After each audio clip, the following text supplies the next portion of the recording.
Hi guys, welcome to the channel Sluggers Blue for your CAT VRC preparation. In today's session, we'll be taking up an RC that was asked in the CAT exam in the year 2020 in the first lot.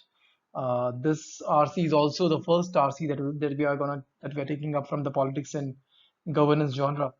I have titled the RC as the anarchists and their precursors. 496 words, 5 questions, quite standard for CAT. And this video is the first part of this session where I take you through the passage uh, of the RC in quite some detail. Now, for those of you who might be watching this session for the first time, know that the session is split into two parts. Part one, which is the passage explainer, where I take you through each and every paragraph of the passage and explain it in detail by the use of a schematic diagram. And part two is where I take you through the questions. The current video is part one. What you're watching right now is every session has two videos. This video is part one.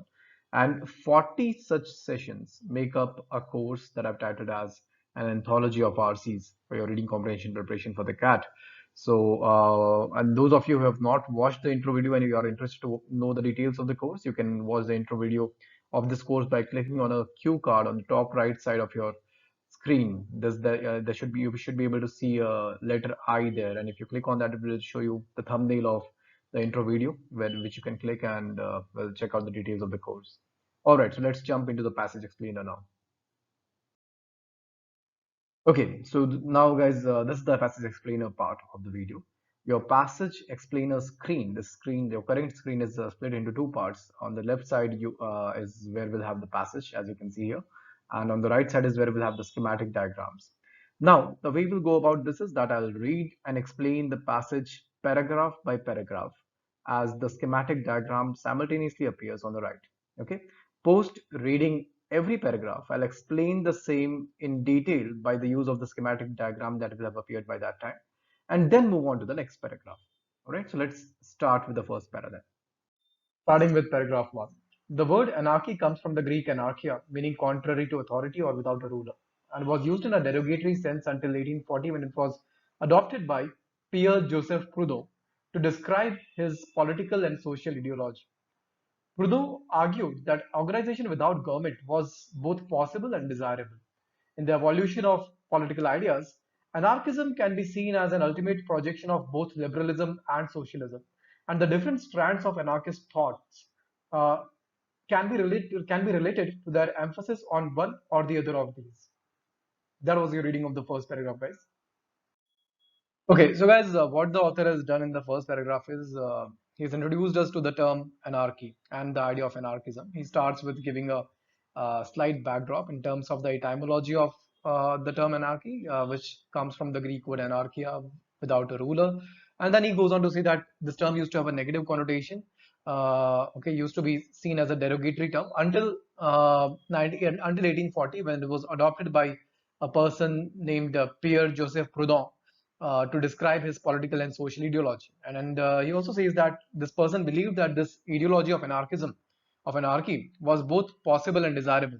Right. So anarchy so anarchy basically means an organization without government is anarchy. When you don't have a government, when the state operates, when people in a society operate on mutual trust without there being any central government to regulate anything. Okay, so that's more or less the idea. We'll discuss more about it in the upcoming paragraphs. And in the later part, the last part of the paragraph, the author also says that anarchism, the idea of anarchism, the ideology of anarchism, can also be seen as the ultimate projection of both liberalism and socialism. Now, what does he mean by that?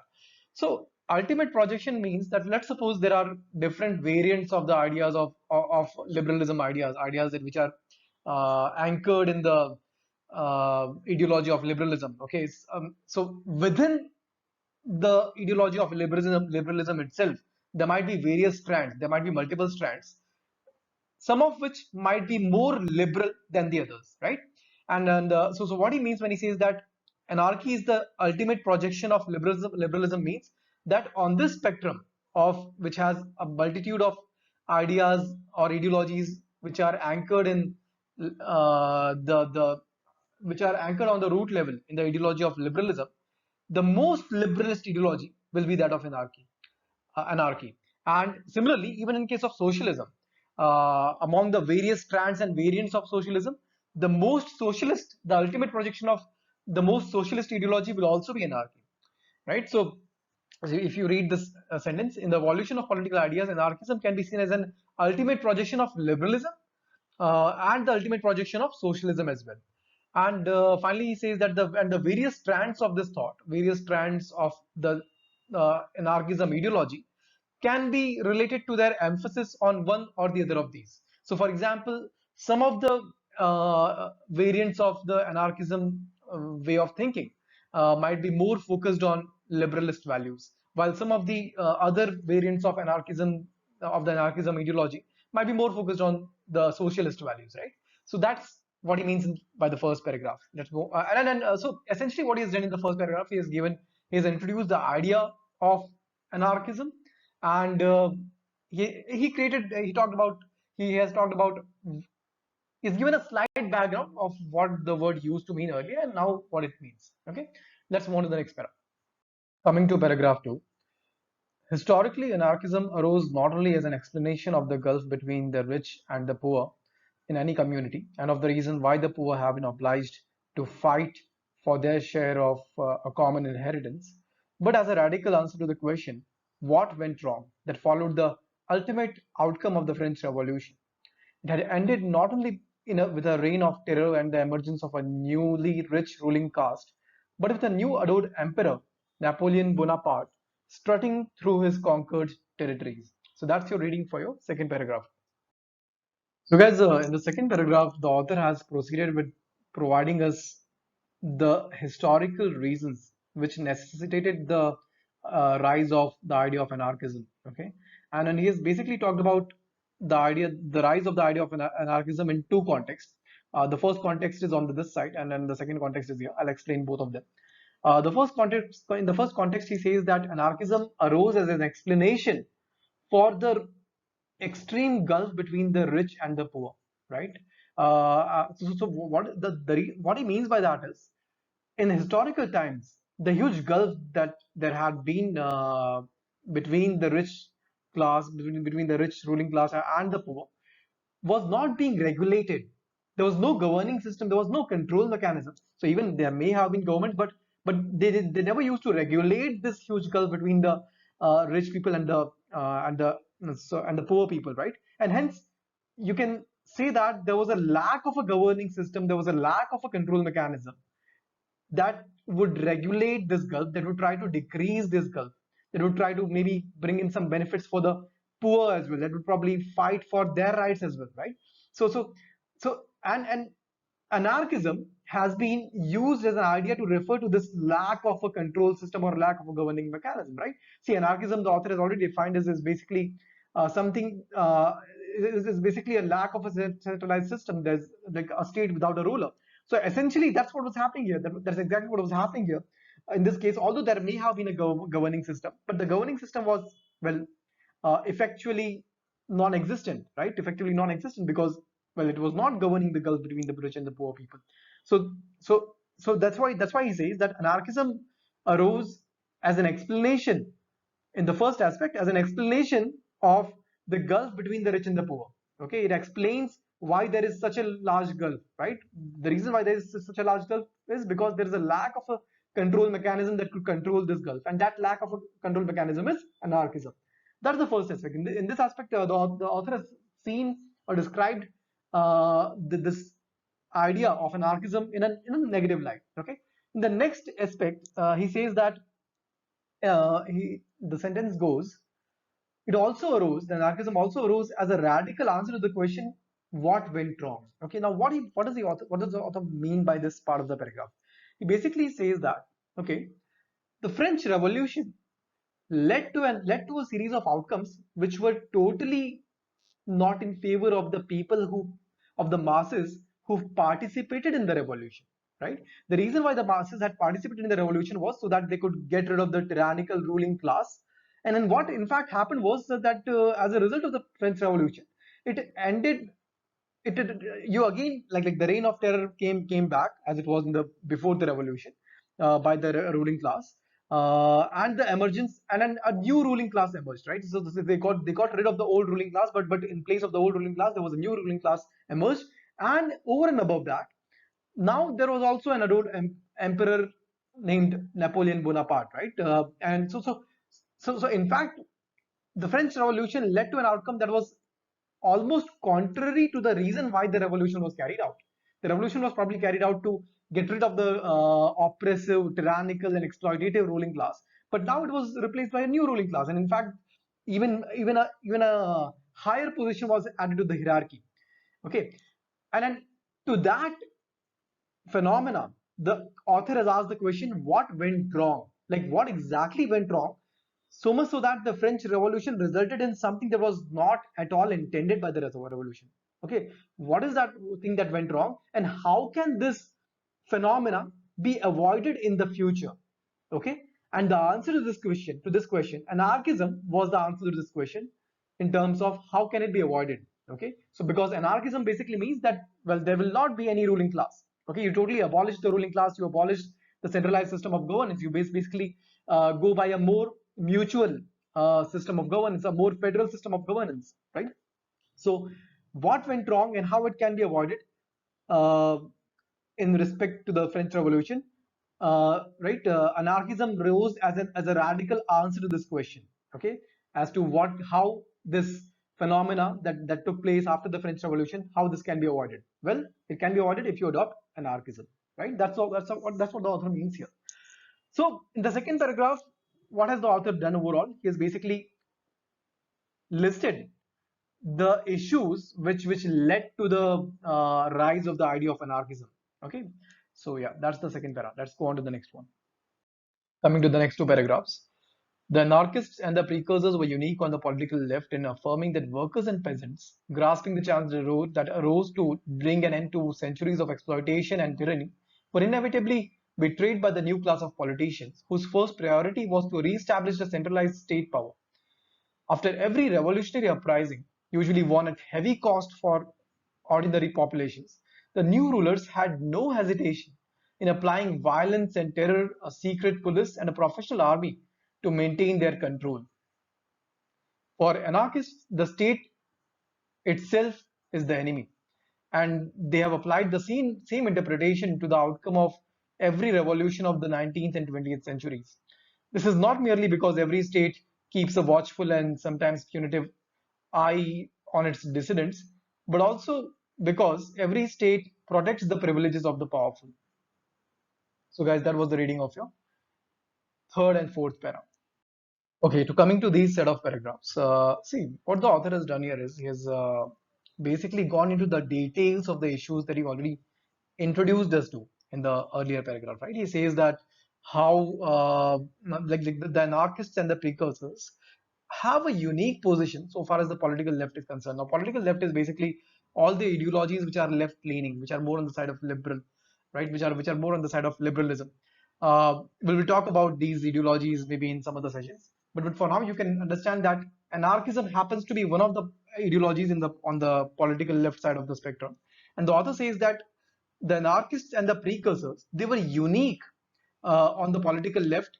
Okay, they were different from every other ideology on the political left side of the spectrum of political ideologies when they affirmed that workers and peasants who grasped the chance that arose to bring an end to centuries of exploitation and tyranny, right? So the revolutions would generally be brought about by workers and peasants, right? They would bring down the tyrannical and exploitative ruling class, and once the revolution was done, right?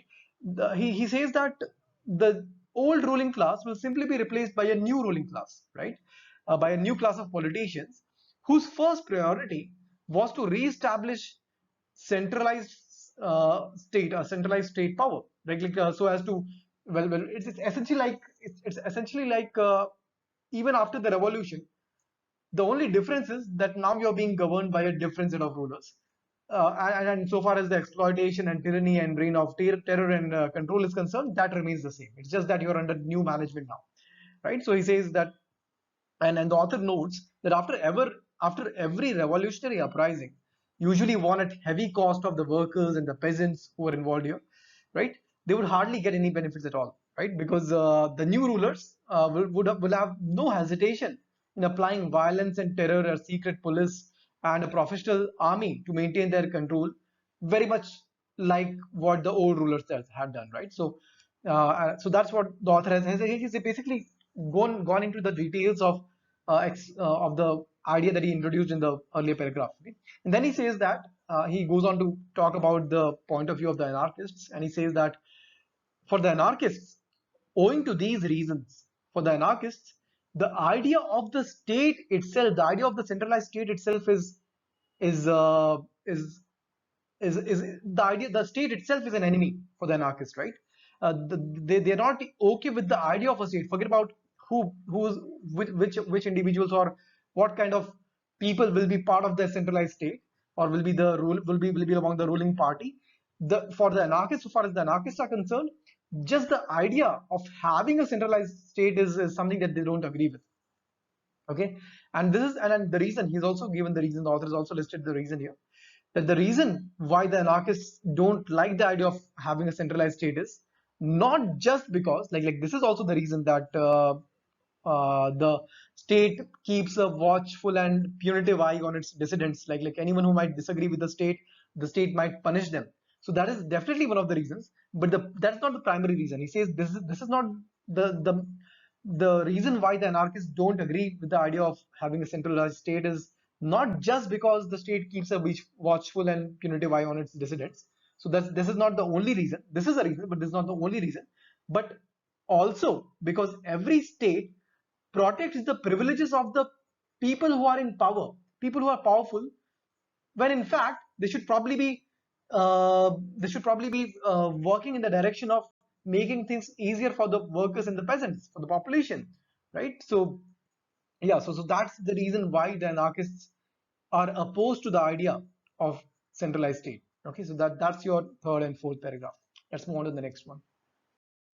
Coming to the next paragraph, the mainstream of anarchist propaganda for more than a century has been anarchist communism, which argues that property in land, natural resources, and the means of production should be held in mutual control by local communities, federating for innumerable joint purposes with other communes. It differs from state socialism in opposing the concept of any central authority. Some anarchists prefer to distinguish between anarchist communism and collectivist anarchism in order to stress the obviously desirable freedom of an individual or family to possess the resources needed for living while not implying the right to own the resources needed by others. So guys, that would be the reading of this paragraph. Let's look into what the author has tried to convey here. Okay, so guys, up until now, until before this paragraph, the author was mainly concerned with his main emphasis was on trying to convey what the anarchists do not want, right? Which was basically a idea of a central state. They don't want a centralized state, and in he has also provided the reasons behind that proposition of the anarchists, right? And in this paragraph, he starts talking about what they do want, what the anarchists would rather have the centralized system be replaced with.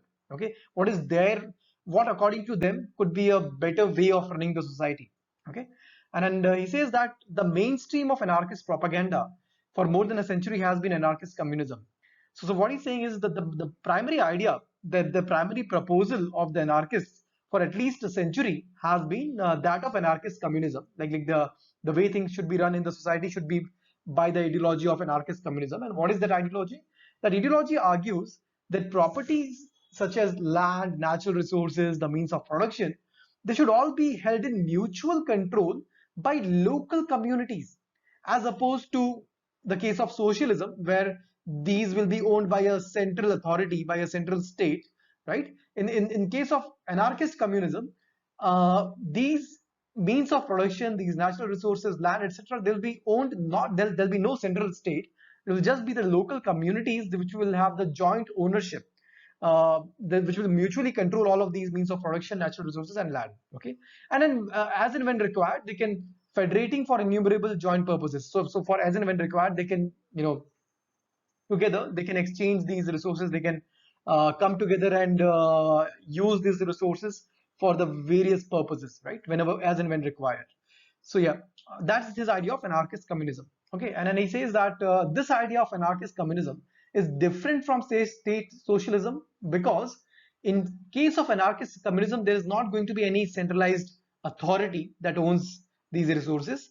Okay, like in the case of state socialism, you like it's the resources are shared, but they are still in control of the state or a central authority. While in case of anarchist communism, there is no such thing as a state or central authority, right? He says that it differs from, this idea differs from state socialism in opposing the concept of any central authority.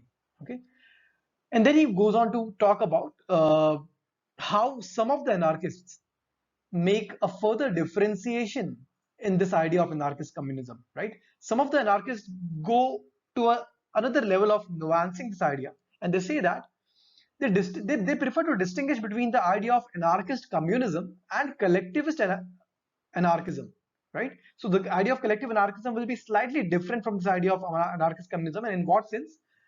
In case of anarchist communism, this case, the word communism might imply that there is a lack of freedom, like the people, the families, the individuals themselves cannot own any resource, right? Because that's what communism usually means, right? So that the individual and the family cannot use resources which they might otherwise require for their daily needs, their regular needs, right?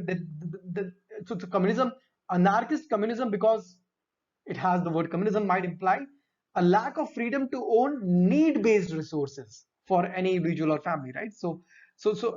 And that's what the other anarchists who prefer to distinguish between anarchist communism and collectivist anarchism are concerned about. They don't want this to become, the anarchist communism to become an idea that is almost similar to the idea of communism. Okay, and hence they have come up with a slightly nuanced idea of this ideology. And what they say is they rather propose the idea of collectivist anarchism, okay, which allows for a need-based ownership, which allows the individuals and the families to own some of these resources which are required for their day-to-day needs, which are required, so this idea, this ideology allows ownership that is based on the need of the individuals and the families, but don't allow ownership that is based on greed. Okay, so what the author says is, the way he has phrased it here is, he says some anarchists prefer to distinguish between anarchist communism, this idea, and collectivist anarchism in order to stress the obviously desirable freedom of an individual or family to possess the resources needed for living, right? So in case of collectivist anarchism, they can allow for the idea of or they can allow for the desirable freedom of an individual or family to possess resources which are needed, right? But not the resources that they that might be needed by the others, and which this family might be trying to get their hands on because of their greed, right? So collectivist anarchism differentiates between the idea of owning some resources because a family or an individual needs them, as opposed to owning the resource that might be needed by some other family, okay, and which this family might be, intentful of owning because of some greed based orientation, right? So collectivist anarchism tries to go one step ahead and nuances this idea, okay, that you can own something, but to a limited extent. Okay, while on the other hand, the concern of these anarchists was that anarchist communism might just imply that there is no room for ownership. Okay, so that's the explanation of this paragraph. Let's move on to the next one. Coming to the last paragraph, there are unsurprisingly several traditions of individualist anarchism, one of them deriving from the conscious egoism of German writer Max Turner, and another from a remarkable series of 19th century American figures who argued that in protecting our own autonomy and associating with others for common advantages, we are promoting the good for all. These thinkers differed from free market liberals in their absolute mistrust of American capitalism and in their emphasis on mutualism. That was your reading for the last paragraph, guys. Okay, so guys, this paragraph is, I would suggest, I think, in my opinion, would be is particularly tricky And not that it's not just because of how abstruse or abstract the ideas which are being talked about here are. That's something that is true for the whole passage, but mainly because up until here, the author had talked about anarchist communism and collectivist anarchism, and now suddenly he introduces an idea of individualist anarchism.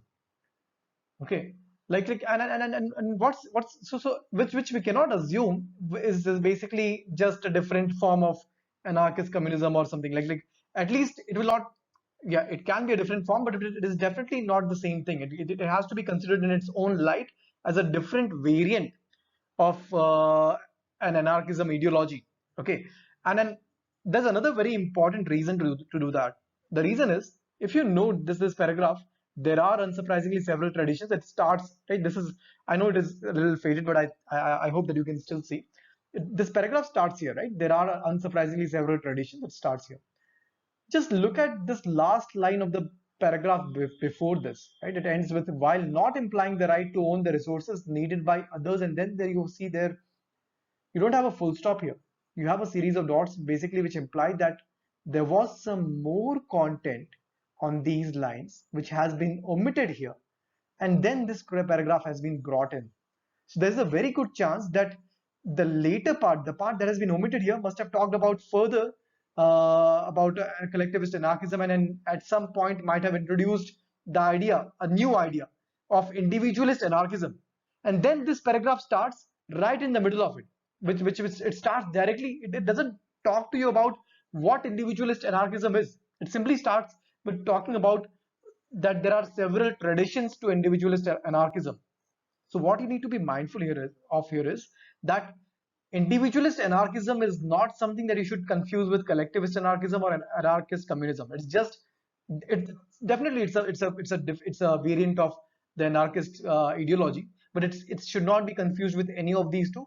It's something that the author has probably talked about in the part which has been omitted here, and then he directly starts the discussion on this idea with by talking about the several traditions which there are of individualist anarchism.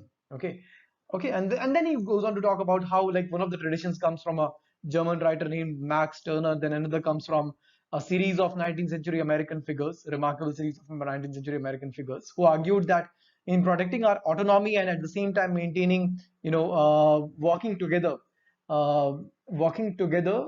associating with others for common advantages, for mutual working together for mutual advantages, we can achieve the overall good for everyone, right? And then how this is different, how these the philosophy of these figures is different from market liberals, who might also uh, otherwise it's easy to confuse the ideology of these figures with the ideology of market liberals, because their ideology is also something on similar lines, that yes, there should be a level of autonomy that should be allowed to individuals. At the same time, they should also be allowed to work together for some common advantages, but it is not. This ideology is of these thinkers is different from the market liberals, because in case of these thinkers, they have a strong distrust of the American capitalism ideology, and while in case of market liberals, they definitely subscribe to the idea of American capitalism, and in case of these thinkers, they have a strong distrust of American capitalism and a strong emphasis on mutualism, right, which is what they have described here. So that's your final paragraph. So essentially, the way the author has gone about this is he in the last paragraph, he simply closes with comments on a slightly different version of anarchism, which is individualist anarchism, right? And then the overall flow is, he starts with discussing the idea of anarchism, how it used to be, what were the earlier connotations of the word, and how the idea evolved with a certain person. Then he talks about the historical issues that necessitated the rise of anarchism. He discusses those issues in detail, and then he proposes, he puts to in front of us the solution that has been proposed by the anarchist ideology, and a variety of those solutions, two varieties to be exact. And then in the last one, he talks about yet another nuance or variant of the anarchism ideology, and goes into slight details of the same. Okay, that's where the paragraph ends, the passage ends. So guys, the central idea of the passage can be summarized in the following lines. Anarchism, an ideology that arose owing to the inadequacies and limitations of centralized systems of governance, has many variants that are primarily based on a decentralized system of mutual cooperation and ad hoc federation at local levels. Now, what does ad hoc federation at local level means? So guys, if you recall, the author had in the last paragraph or in the second last paragraph, the author had said that uh, in anarchism, in a particular variant of anarchism, uh, I think it was the individualist anarchism variant, where he says that well, usually autonomy of the local communities or individuals should be preserved, but as and when required, they can federate among themselves. Now, federation means whenever a set of multiple bodies come together to form a single body for some reasons of efficacy, that's called federation, right? And ad hoc means as and when needed, whenever required, not always, right? Temporarily. So this part basically means that these variants of the ideology of anarchism are based on one, a decentralized system of mutual cooperation, that usually the resources and the land and everything will be owned by the local communities. There'll be no central state, and whenever required, whenever there is a purpose that arises where there is the requirement for all of these bodies to come together, then they can federate at local levels. Then there can be an ad hoc, that as and when required, federation or combination of these bodies coming together for that purpose, resolving that, and then again going back to the earlier state, to the default state of anarchism, where the resources and everything is owned by the local communities. Okay, so that's what this line means. All right, let's move on to the next part. Okay, guys, so now for those of you who have not attempted the questions so far, you can do so by clicking on the link given in the description of uh, of the video, and it will take you to the link will take you to an interface where you can attempt the where you can read the passage as well as attempt the questions. And yeah, so that's about it so far as this video is concerned. Those of you who have not watched the intro video of the course, you can do so by clicking on the link here, and so do subscribe to the channel. I'll see you meanwhile in the next part where we discuss the questions of the passage. Okay.